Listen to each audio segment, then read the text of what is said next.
The Boise River has been the lifeline to the Treasure Valley for hundreds of years.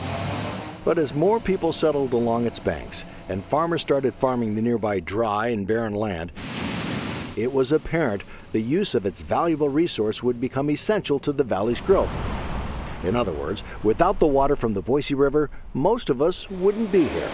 If we didn't have any of this irrigation that we have, the storage and all the capacity to make sure that we have irrigation water, this place would be a desert. As Executive Director of the Treasure Valley Water Users Association, Roger Batt knows the importance of talking about the need for additional storage now. And we talk about the population expanding like it's supposed to in the next 30 to 50 years. It makes sense to a lot of people to have additional storage in this valley. Batt thinks a place on the north and middle fork of the Boise River called Twin Springs should be a candidate for a new reservoir.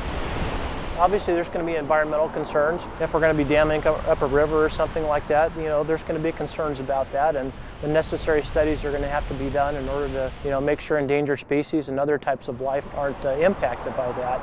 The talk of damming up the Boise River at Twin Springs is nothing new. As a matter of fact, after the devastating flood of 1936, the Army Corps of Engineers conducted a study to build another reservoir just upstream from Arrow Rock. But that never happened. An Anderson Reservoir along the South Fork followed Arrow Rock as the next in line. Soon after that, Lucky Peak became a reality.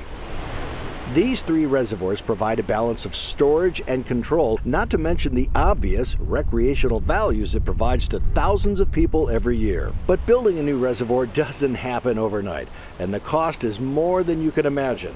Does Batt still feel it will happen somewhere along the Boise River Basin? Yes, I do. And that's just me being optimistic, but I also know what the demand's going to be. And we need to have foresight on this, just like we do on other things here in the state of Idaho. That's what makes part of Idaho great. That's what makes our population great, is we have a lot of foresight on things.